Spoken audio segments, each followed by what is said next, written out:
누가복음 1장 26절 말씀입니다. 하나님의 말씀은 누가복음 1장 26절입니다.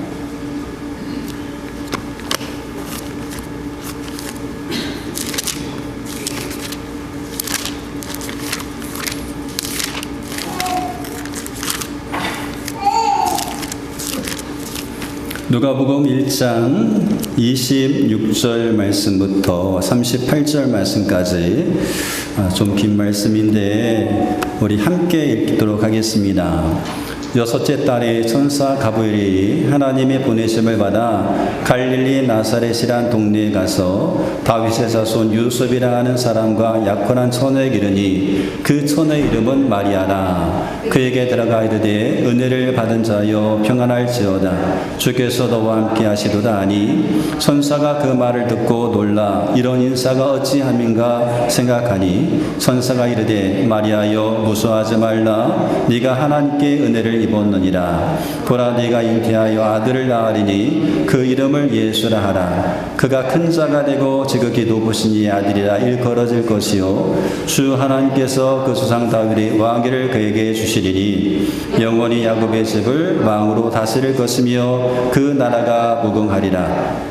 마리아가 천사에게 말하되 나는 남자를 알지 못하니 어찌 일이 있으리까. 천사가 대답하 이르되 성령이 내게 임하시고 지극히 높으신 이의 능력이 너를 덮으시리니 이러므로 나실 바 거룩한 이는 하나님의 아들이라 일컬어지리라. 보라 내 친족 엘리사벳도 늙어서 아들을 배웠느니라. 본래 임신하지 못한다고 알려진 이가 이미 6달이 되었나니 대저 하나님의 모든 말씀은 능하지 못하심이 없느니라. 마리아가 이르되 주의 여종이 오니 말씀대로 내게 이루어지이다 하며 천사가 떠나가니라. 아멘. 첫 번째 주일이고요. 제가 말씀드렸던 것처럼 대림절은 성탄절 전 4주간의 기간을 말합니다. 이미 오신 예수님을 기억하면서 다시 오실 주님을 기다리는 그런 절기, 그것을 기념하는 절기가 바로 대림절의 기간입니다. 황지우라고 하는 시인이 있어요. 1990년 개의 눈 속에 연꽃에 수록된 작품이 있는데 그 제목이 너를 기다리는 동안이라는 그런 시입니다. 이 시를 잠깐 읽어드리도록 하겠습니다. 네가 오기로 한 그 자리에 내가 미리 가 너를 기다리는 동안 다가오는 모든 발자국은 내 가슴에 쿵쿵거린다. 바스락거리는 나뭇잎 하나도 다 내게 온다.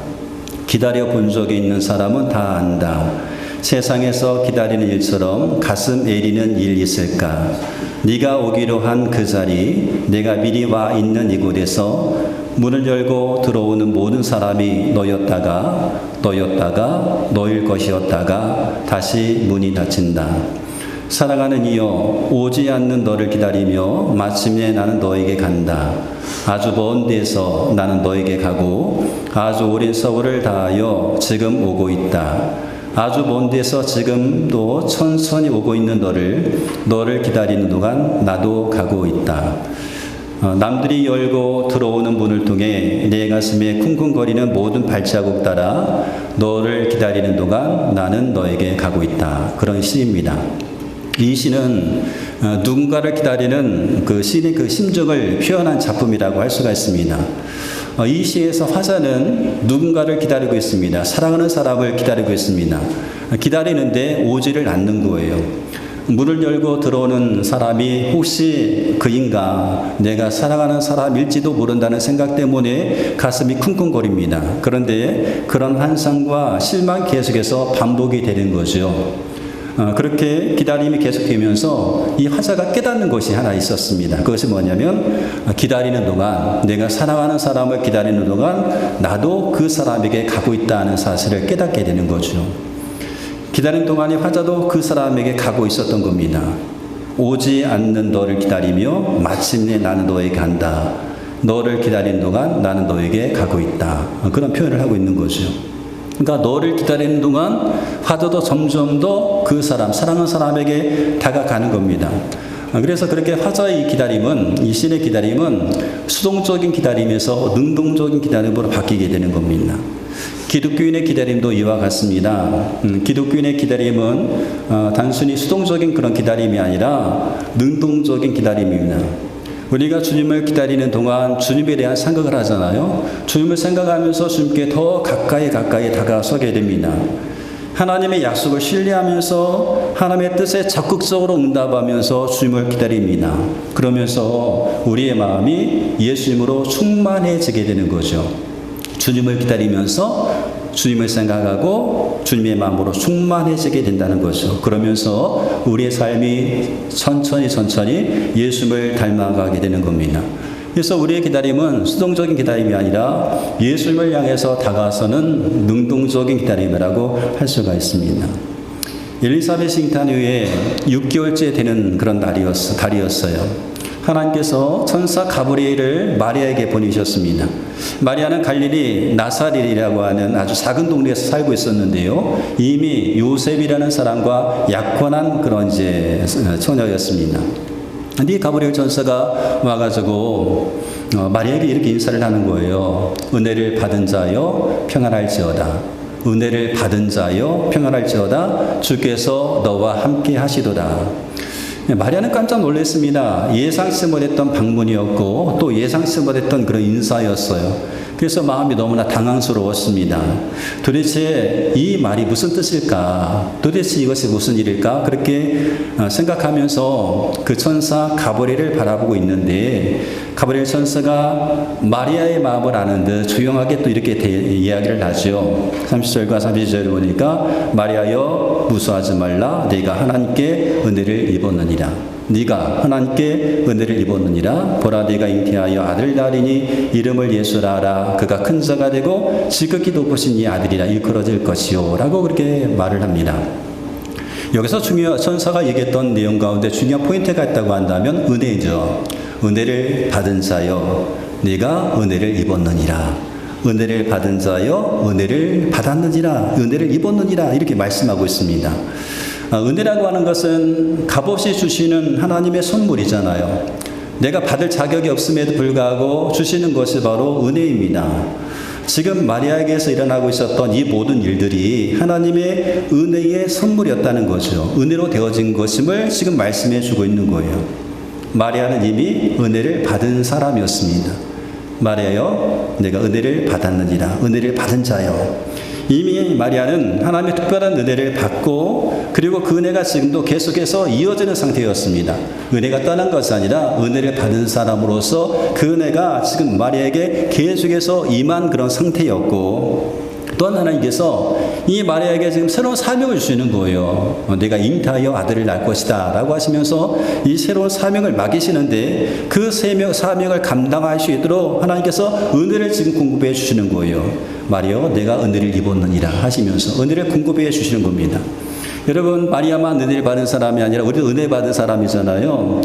우리도 이미 은혜를 받았습니다. 그 은혜가 계속해서 우리 가운데 머물러 있습니다. 그래서 그 은혜가 있기 때문에 우리가 기다릴 수가 있어요. 무엇을 기다립니까? 하나님의 임하심, 하나님의 응답, 하나님의 뜻, 하나님의 섭리를 우리가 기다릴 수가 있는 거예요. 왜요? 우리가 이미 은혜를 받았고 그 하나님의 은혜가 우리 가운데 머물러 있기 때문에 우리는 기다릴 수가 있는 거예요. 기도에도 응답이 더디어 오는 것처럼 느껴져도 그 응답의 때를 우리가 기다릴 수가 있게 되는 거죠. 하나님의 뜻을 몰라서 당황스럽고 방황하지만 하나님의 은혜를 우리가 받았기 때문에 그 하나님의 뜻을 끝까지 기다릴 수가 있게 되는 겁니다. 그리고 그 하나님의 은혜가 이미 우리 가운데 있기 때문에 하나님께서 말씀하셨을 때 순종할 수 있고 그 은혜가 있기 때문에 우리가 이미 은혜를 받았기 때문에 우리의 삶은 새롭게 변화될 수가 있게 되는 겁니다. 그런데 문제는 우리가 은혜를 받았음에도 불구하고 그 은혜를 은혜로 여기지 못해서 감동과 감격을 잃어버린다는 사실입니다. 그러므로 대림절에 우리는 이렇게 기도해야 돼요. 주님, 이미 제게 주신 은혜, 이미 제게 주신 은혜가 은혜임을 깨닫게 해주세요.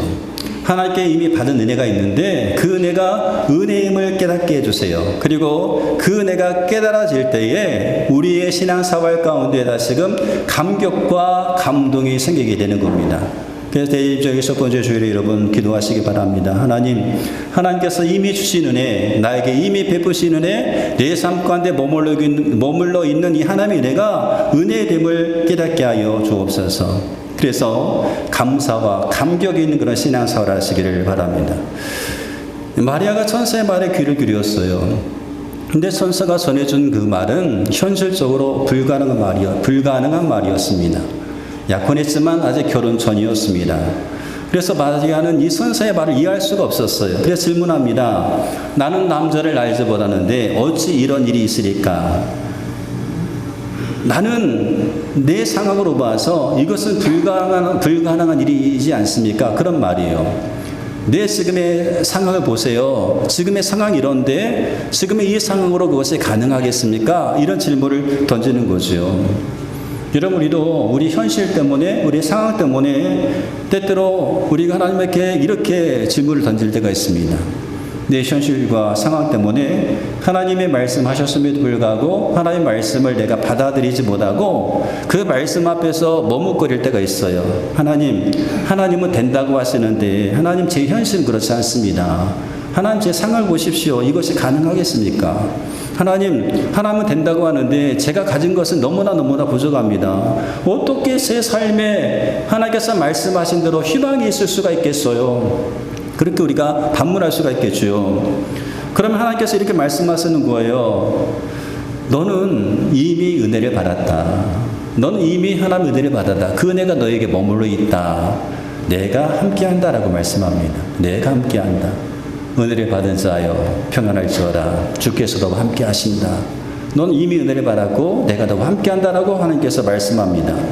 희망이라고 하는 것은 내가 가진 능력 때문에 생기는 것이 아니라 하나님이 함께 하시기 때문에 우리가 희망할 수가 있는 겁니다. 하나님께서 함께 하시기 때문에 우리 앞에는요, 가능성의 문이 항상 열려져 있는 거죠. 우리 현실과 우리 상황이 불가능해 보입니다. 근데 하나님께서 함께 하시기 때문에 그 불가능한 그런 상황 속에서도 가능성의 문은 항상 열려져 있습니다. 왜요? 하나님이 함께 하시기 때문에 그러합니다. 우리의 상황이 절망적입니다. 그러나 하나님이 함께 하시면 희망이 시작되고 가능성의 문은 항상 열려지게 되는 겁니다. 우리는 이 은혜를 받은 사람이에요. 하나님은 우리와 함께 합니다. 우리는 하나님이 함께하는 것을 그러므로 생활 속에서 좀 인정하며 살아야 되는 거예요. 하나님이 함께 하신다고 약속하셨어요. 우리는 어떻게 합니까? 그것을 믿고 하나님이 함께하는 것을 생활 속에서 인정하고 그 하나님을 의식하면서 살아가야 되는 겁니다. 하나님과 함께 사는 것처럼 사는 거죠. 하나님은 보이지 않지만 하나님께서 함께 하시겠다고 하셨으니까 하나님께서 함께 하는 것처럼 살아가는 겁니다. 그랬을 때에 우리 신앙생활에 감격과 감동이 다시금 생겨지게 되는 거예요. 새롭게 부임한 목사님이 이제 교인 가정을 신방했다고 합니다.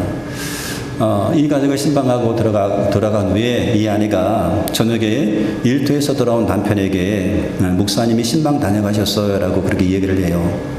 근데 남편이 보니까 아내 얼굴이 밝지를 않는 거예요. 도대체 신방 위에 무슨 일이 있었는가 궁금했습니다. 그래서 남편이 아내에게 물었어요.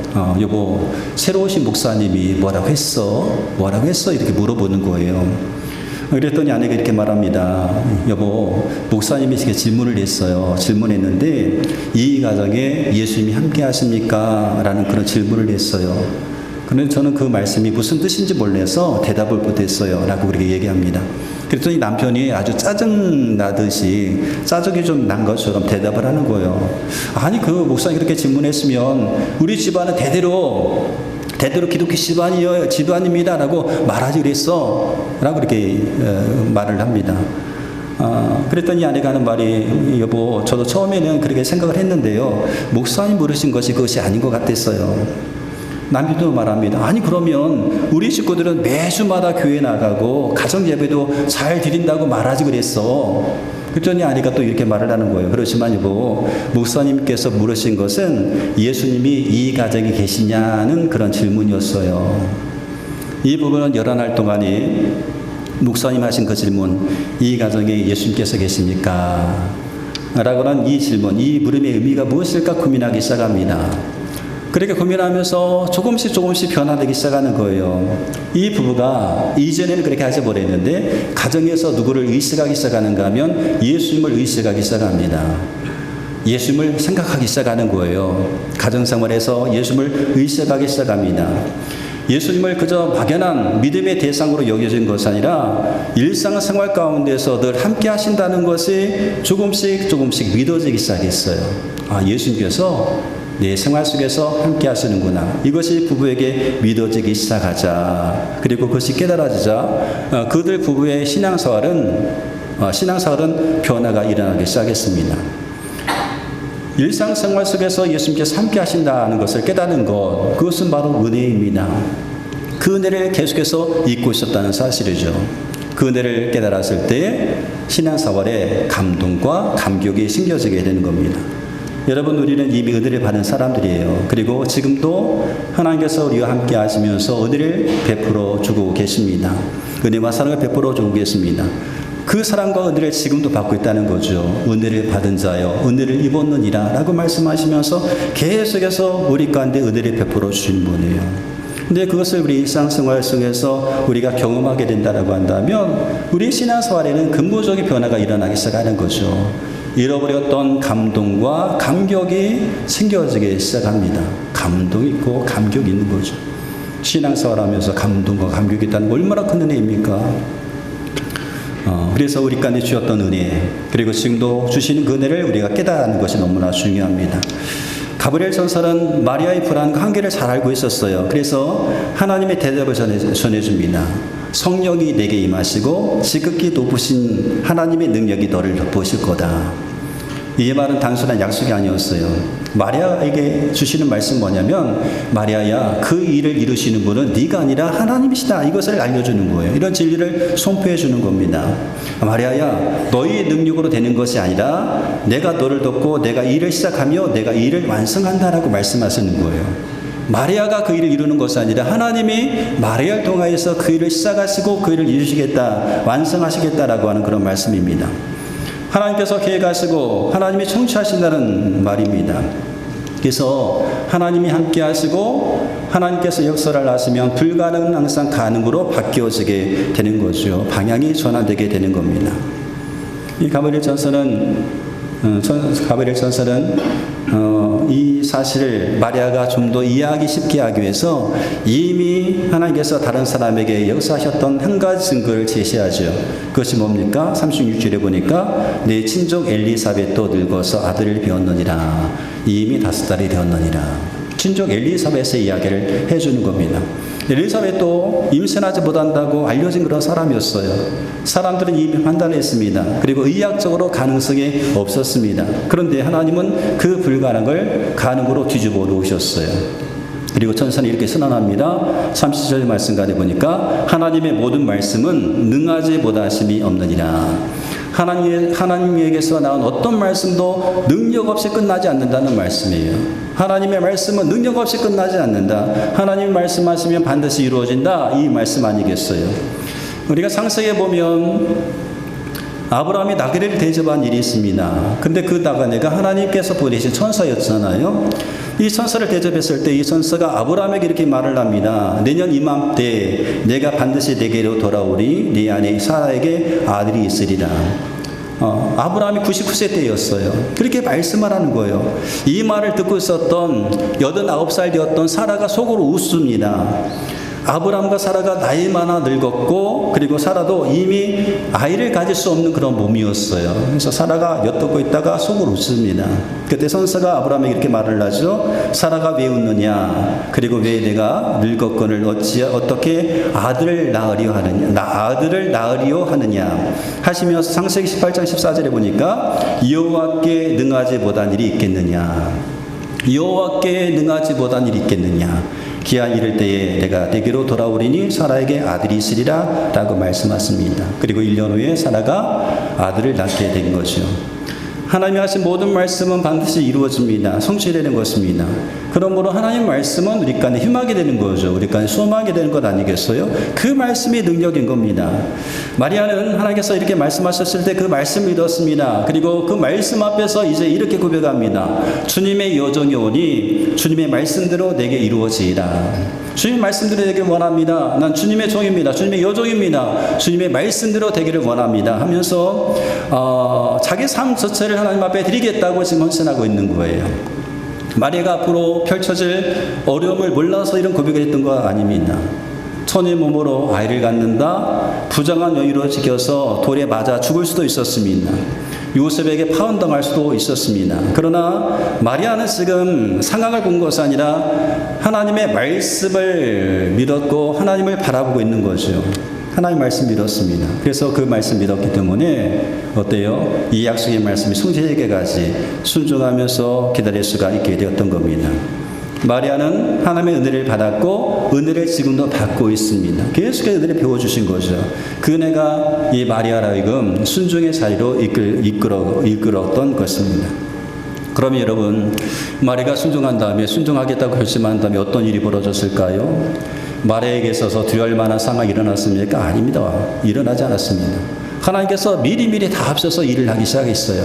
마리아가 주님의 말씀대로 내게 이루어질지어다 라고 그가 그의 삶 자체를 드린다고 헌신했을 때 하나님께서 마리아가 생각할 수 있었던 그 모든 어려움의 문제를 앞서가시면서 다 해결하시는 거예요. 하나님은 천사를 요셉에게 보냅니다. 약혼자 요셉에게 보내서 마리아에게서 난 아이는 성령으로 된 것이라고 알려주셔요. 그럼 마리아 맞이하기를 두려워 말라라고 말씀합니다. 그래서 요셉은 갈등하지 않고 마리아를 아내로 맞아들이게 되고요. 하나님은 그렇게 마리아의 순종을 시켜 나가셨습니다. 하나님은 하나님 말씀 앞에 순종하는 사람을 절대로 혼자 두지 않습니다. 하나님은 하나님의 말씀 앞에 순종하는 사람에게를 절대로 방치하지 않습니다. 말씀대로 내가 살려고 말씀대로 한 발짝 내딛는 그 순간 하나님께서 미리 앞서가시면서 일을 하고 계시는 거죠. 우리는 순종이 어려워서 때때로 망설일 때가 있어요. 주님, 저는 준비가 되지 않았네요. 주님, 제 현실은 불가능해 보입니다. 주님, 제가 어떻게 일을 해낼 수가 있겠어요? 라고 우리가 그렇게 말합니다. 그때 하나님께서 말씀하셔요. 하나님의 모든 말씀은 능하지 못하심이 없다. 하나님의 모든 말씀은 능하지 못하심이 없다라고 말씀합니다. 성도 여러분, 대림절은 기다림의 절기입니다. 그러나 그 기다림은 수동적인 기다림이 아니라 능동적인 기다림의 여정입니다. 우리가 주님을 기다리는 동안 우리 주님께 더 가까이 가고 있습니다. 그 기다림 속에서 우리는 예수님으로 충만해지게 되고요. 그 기다림 속에서 우리는 예수님을 닮아가기 시작합니다. 예수님을 기다리면서 예수님 생각하고 예수님으로 충만해지기 시작하니까 예수님을 닮아가기 시작하는 거죠. 그래서 우리의 삶이 변화됩니다. 우리의 믿음은 더욱더 깊어지게 되고요. 그 기다림 속에서 우리의 마음은 정결해지기 시작합니다. 하나님의 베푸신 일가 우리로 하여금 순종하게 하고 하나님의 말씀이 이루어지기까지 기다릴 수 있게 하기 때문에 그렇습니다. 우리는 은혜를 받았습니다. 그리고 우리는 지금도 은혜를 받고 있습니다. 그러므로 이 대림절 첫 주일에 우리도 마리아처럼 고백하기 원합니다. 주님의 종이 오니 말씀대로 내게 이루어질지어다. 마리아처럼 이미 주어진 일을 믿고 말씀에 순종하시기 바랍니다. 그래서 불가능을 가능으로 바꾸시고 우리의 기다림을 희망으로 지으시는 하나님의 은혜를 생활 속에서 경험하시기를 주의 이름으로 축복합니다.